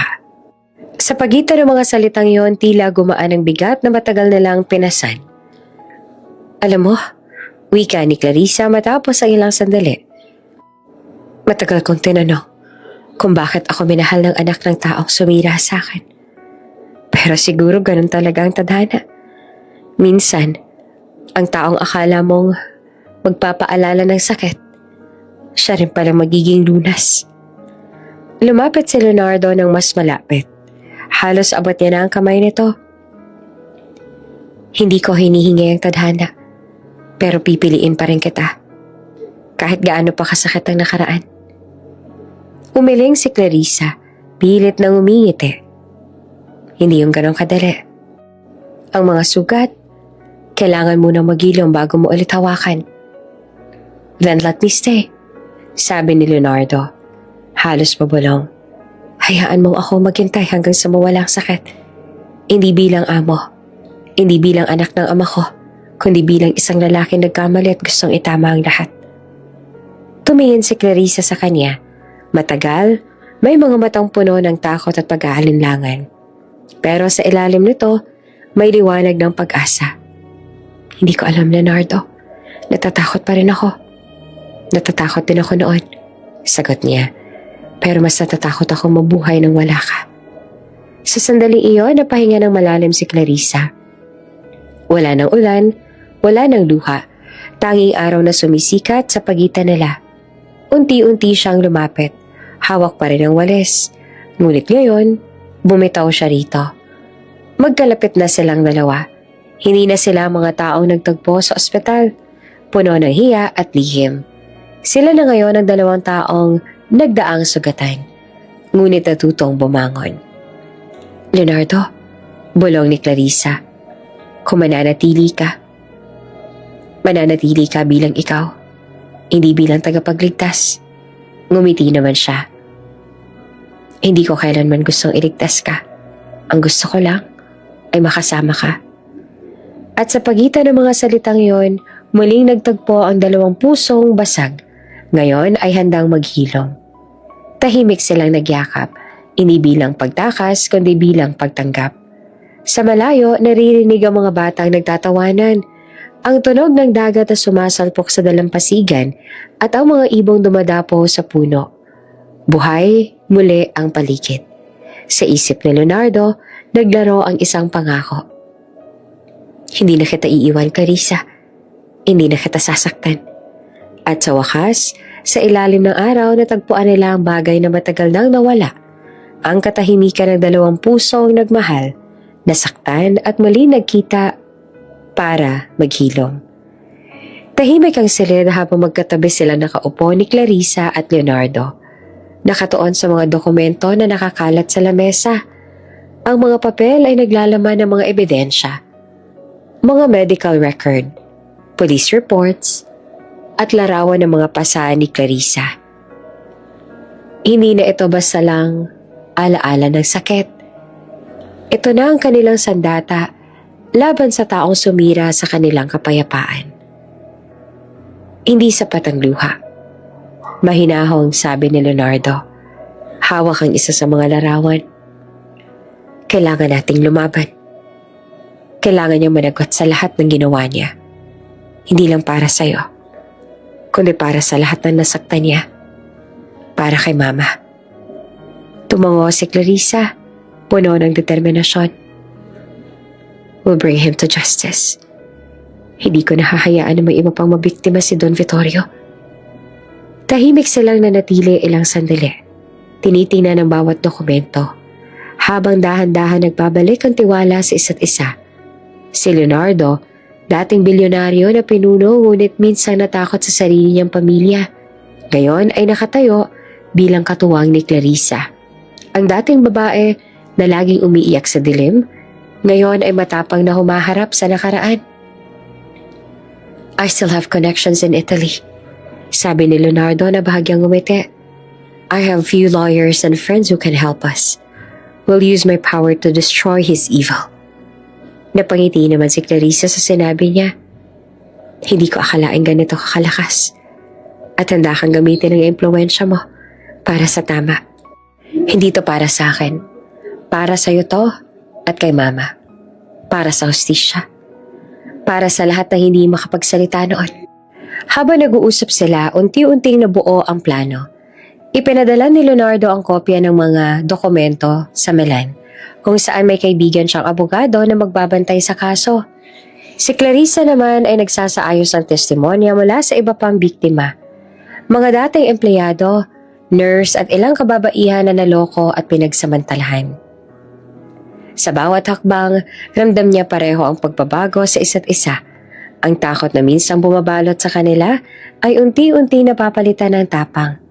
Ang galit na minsang naglalagablab sa puso ni Leonardo, ngayon ay ginagamit bilang lakas para labanan ang maling ginagawa ng ama.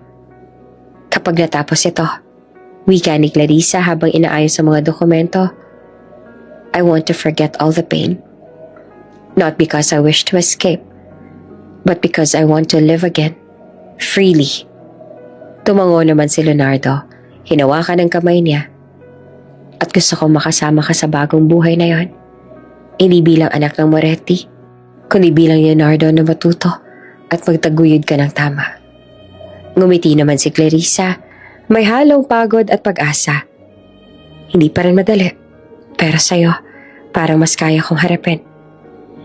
Ilang araw ang lumipas at tatanggap nila ang tawag mula sa Italy. Tinanggap na ng korte ang kaso, magkakaroon ng investigasyon, warrant at ang unang hakbang para panagutin si Don Vittorio. Ang mga taon ng takot, lungkot at pananatiling biktima ay unti-unting napalitan ng aksyon at hustisya. Simula na ito, mahinang sabi ni Clarissa habang hawak ang telepono. Hindi na akong biktima. Tayo na sandata laban sa nakaraan. Tumayo si Leonardo at niyakap siya. Kahit gaano kabigat ang nakaraan, ngayon magkasama na tayo. Hindi ka na nag-iisa. Ang yakap na iyon ay hindi lamang simbolo ng pagmamahal, kundi ng kanilang tapang at determinasyon. Hindi na sila mga sugatang tao na tanging umiiyak sa dilim. Ngayon, sila na ang humaharap sa mundo, dalang lakas at tiwala sa isa't isa. Sa pagitan ng kanilang mga kamay, ramdam ang katiyakan.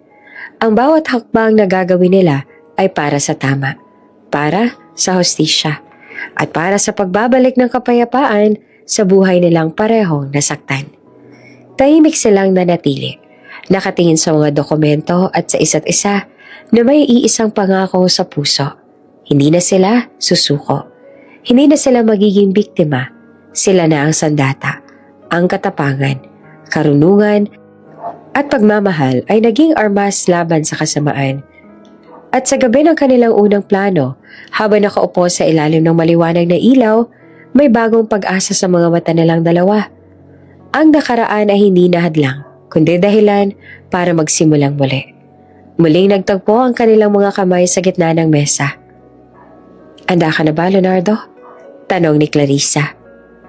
Palagi, sagot naman niya. Kasama ka sa bawat hakbang.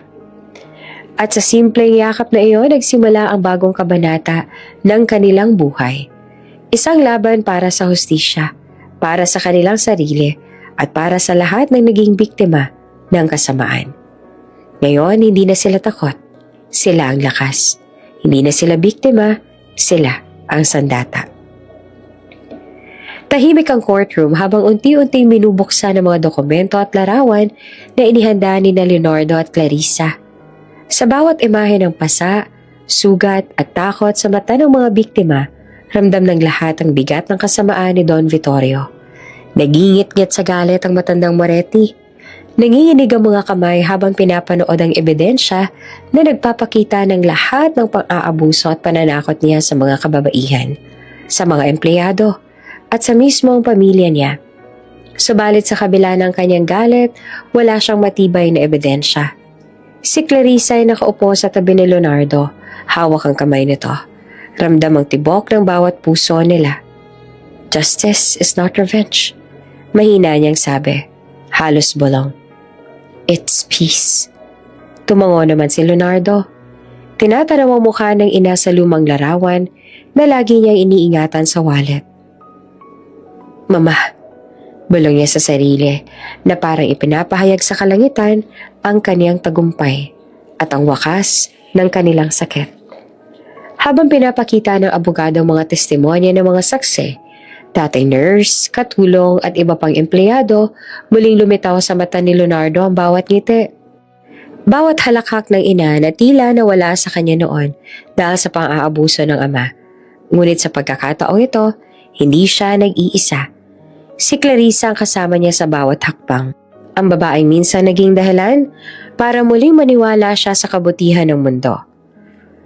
Your Honor, ani ng abogado, the evidence is clear. Don Vittorio Moretti committed acts of abuse, deception, and emotional manipulation not only against his family, but also against countless women under his employment. Justice demands accountability. Tahimik ang courtroom, lahat ay nakatingin kay Don Vittorio, na ngayon ay ramdam ang bigat ng bawat salita, bawat larawan, bawat testimonya na pinagsama-sama para sa kaso niya. Hindi nagtagal, pumasok ang hukom at binasa ang hatol. Given the overwhelming evidence presented, the court finds Don Vittorio Moretti guilty on all counts. He is hereby sentenced to imprisonment for a period as mandated by law. Nakahinga ng malalim si Clarissa, napangiti ng bahagya habang nangingilid ang luha. Sa wakas, tapos na ang lahat ng kanilang pinasan. Ang sakit, takot at galit. Habang binababa ng mga pulis si Don Vittorio mula sa korte, tumingin si Leonardo sa langit. Mama, it's over. Ulit niya, sabay yakap sa balikat ni Clarissa. Ramdam niya ang unti-unting ginawa na matagal niyang hinahanap. Ang kapayapaan na minsan tila imposible. Si Clarissa na hawak ang kamay niya, ngumiti ng may luha sa mata. At sa wakas, malaya na tayo. Hindi lang sa nakaraan, kundi sa bawat takot at galit na dala ng iyong ama. Tumango naman si Leonardo. Dahan-dahang hinalikan ng noo ni Clarissa bilang pasasalamat at pagkilala sa tapang niya. Salamat sa lahat. Hindi ko kakayanin to kung wala ka. Huminga naman ng malalim si Clarissa. Ramdam ang bawat lungkot at sakit na unti-unti nawawala. Pareho tayo sa gata noon. Wika niya. Pero ngayon, pareho na tayong malaya. At sa wakas, pwede na tayo magsimulang muli. Sa labas ng korte, naglakad sila ng magkasama. Hawak ang isa't isa. Ang araw ay bahagyang sumilip sa ulap na parang pagbibigay buhay sa bagong simula. Sa bawat hakbang nila, ramdam ang liwanag na bumabalik. Liwanag ng hustisya, liwanag ng pagmamahal, at liwanag ng kalayaan mula sa nakaraan. Si Leonardo ay nakatingin sa paligid. Napansin ng bawat tao na naglalakad palabas ng korte. Ang mga saksi, ang mga abogado, ang mga biktima, lahat ay may kanya-kanyang damdamin. Ngunit gayon ay may pag-asa rin.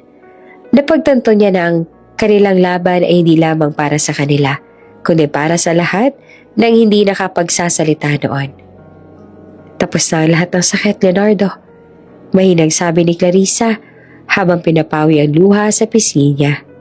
Ngayon, pwede na tayong mamuhay na hindi natatakot.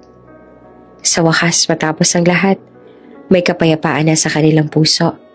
Ang galit ay napalitan ng awa, ang luha ng kaligayahan, at ang sugat ay unti-unti naghilom sa ilalim ng pagmamahal at suporta ng isa't isa. Si Leonardo at Clarissa, parehong biktima. Pareho ring tagapagtanggol ng hustisya. Ngayon ay handa na sa bagong yugto ng kanilang buhay. Tahimik ang paligid ng hating gabi. Ang mga ilaw sa hallway ay dim at tanging ang malumanay na tunog ng hangin dumadaan sa bintana ang naririnig.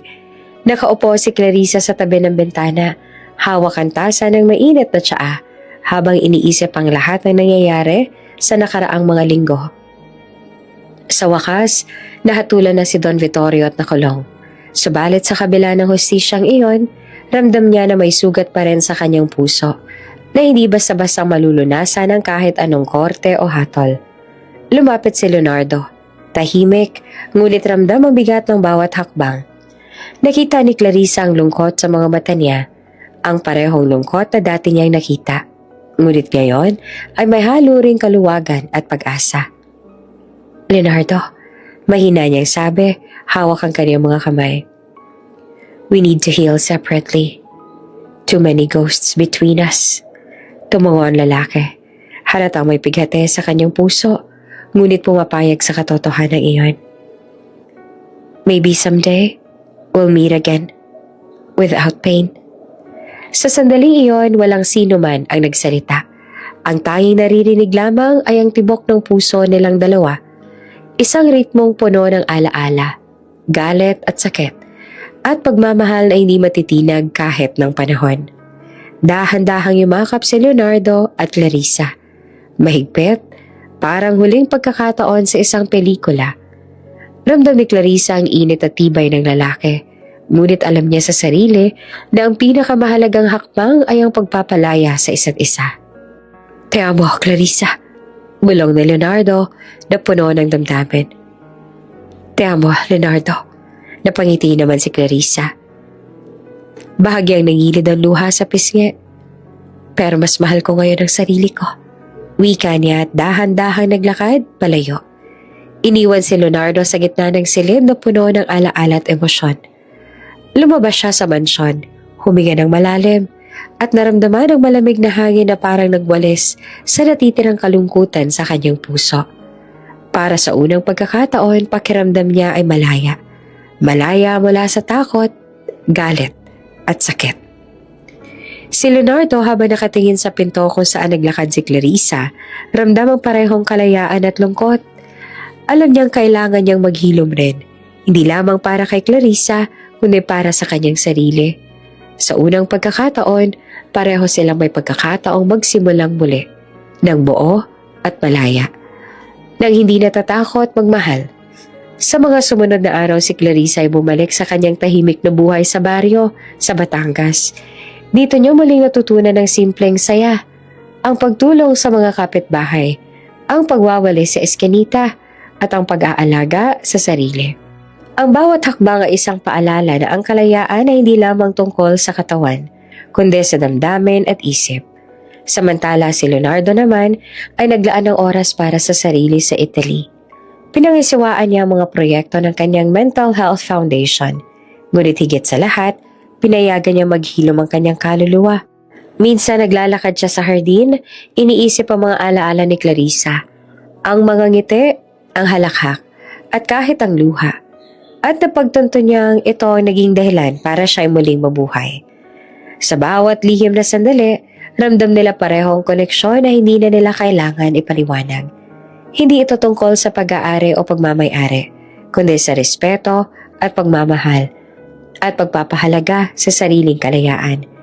At sa isang tahimik na hapon, habang nakaupo si Clarissa sa ilalim ng malaking puno sa baryo, tumanggap siya ng isang sulat. Walang pangalan sa sobre, ngunit ramdam niya na ito ay mula kay Leonardo. Binuksan niya ito at nabasa ang simpleng mensahe.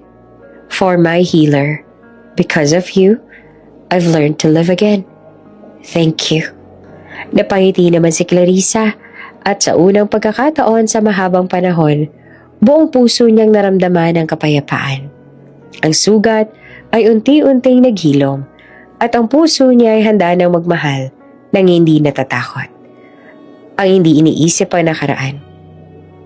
Sa kabilang dako, si Leonardo ay nasa isang maliit na terrace sa Italy. Hawak ang isang larawan ni Clarissa. Napangiti siya at marahang bumulong sa hangin. Te amo, Clarissa. But now, we are free. I know we will see each other soon. Ang dalawang pusong minsang sugatan, ngayon ay malaya. Ang nakaraan ay hindi nahadlang, kundi aral. At sa bawat paghinga, ramdam nila ang bagong simula. Isang simula na walang galit, walang takot at puno ng pag-asa. Sa wakas, natutunan nilang magmahal. Hindi dahil sa pangangailangan, kundi dahil sa kalayaan at pagkilala sa sariling halaga. Lumipas ang taon at unti-unti nagbago ang buhay ni Leonardo at Clarissa. Wala nang luha ng paghihigante. Wala nang mga sigaw ng galit at ang natira na lamang ay katahimikan. At ang payapang paghinga ng mga pusong minsang durog, ngunit ngayon ay marunong nang magmahal muli. Sa Italy, itinayo ni Leonardo ang Fondazione della Luce, isang mental health foundation na tumutulong sa mga biktima ng pang-aabuso at trauma. Hindi niya ginamit ang pangalan ng kanilang pamilya. Sa halip, pinili niyang mamuhay ng simple, Tahimik at may layunin. Madalas siyang makita sa mga outreach program, nakikinig sa mga kwento ng kababaihang tulad ni Clarissa, mga taong ginamit, sinaktan at piniling lumaban. Tuwing gabi, kapag natapos sa mga seminar at konsultasyon, umuupo siya sa harap ng bintana ng kanyang opisina.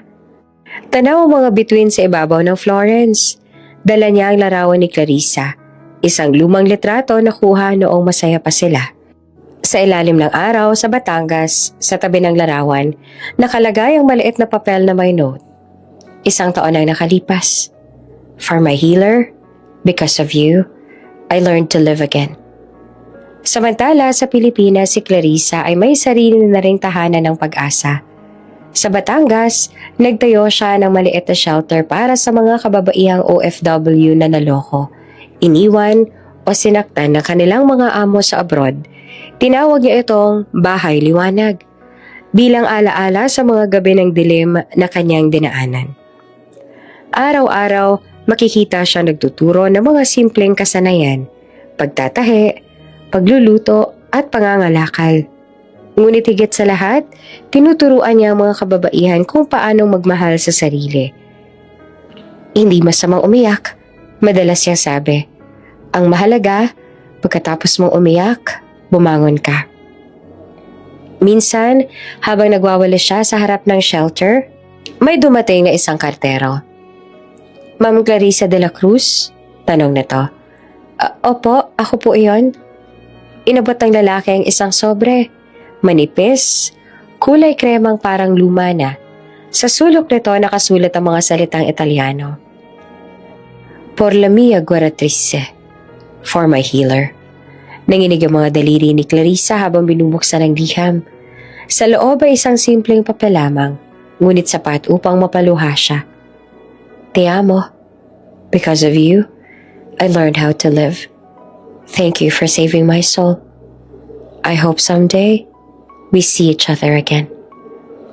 Tahimik niyang tinupi ang liham, iniligay sa dibdib, at tumingala sa langit. Sa pagitan ng mga ulap at sinag ng araw, tila nakita niya ang mukha ni Leonardo. Ngumiti, payapa, malayo, ngunit buo. Salamat din, Leonardo. Mahina niyang bulong. Sa wakas, pareho na tayong buo. Lumipas ang mga buwan at ang dalawang kaluluwang minsang nagtagpo sa gitna ng sakit ay patuloy na nabuhay sa kanya-kanyang mundo. Hindi na sila muling nagkita, ngunit hindi rin kailanman nawala sa isa't isa. Sa mga pagtuturo ni Clarissa, minsan niyang binanggit sa kanyang mga tagapakinig. May mga sugat na hindi kailangan takpan. Dapat mo lang tanggapin.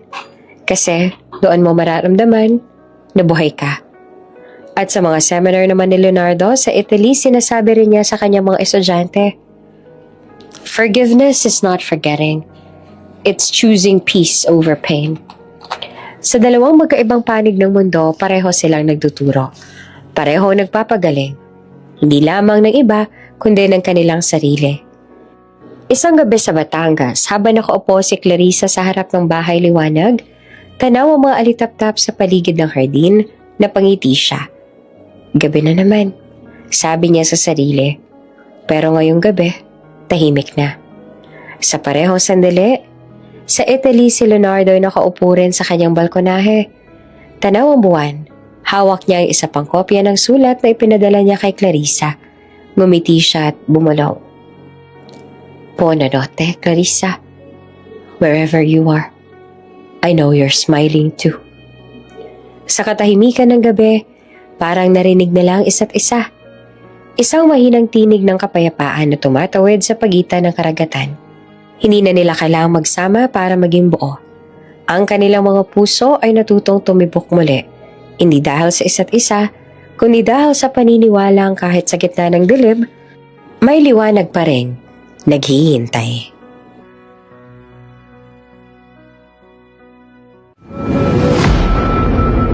Kung bago ka pa lang sa channel na ito, Ate Jane TV, huwag kalimutang pindutin ang notification bell and subscribe button. Sana po hindi naman malaking abala sa inyo ang pagpindot ng subscribe button dahil ang kapalit po nito ay ang pagsuporta para makapag-produce ng mga libreng stories sa mga channels ni Ate Jane. Maraming salamat! Sa gitna ng malakas sa ulan, dumating ang ambulansya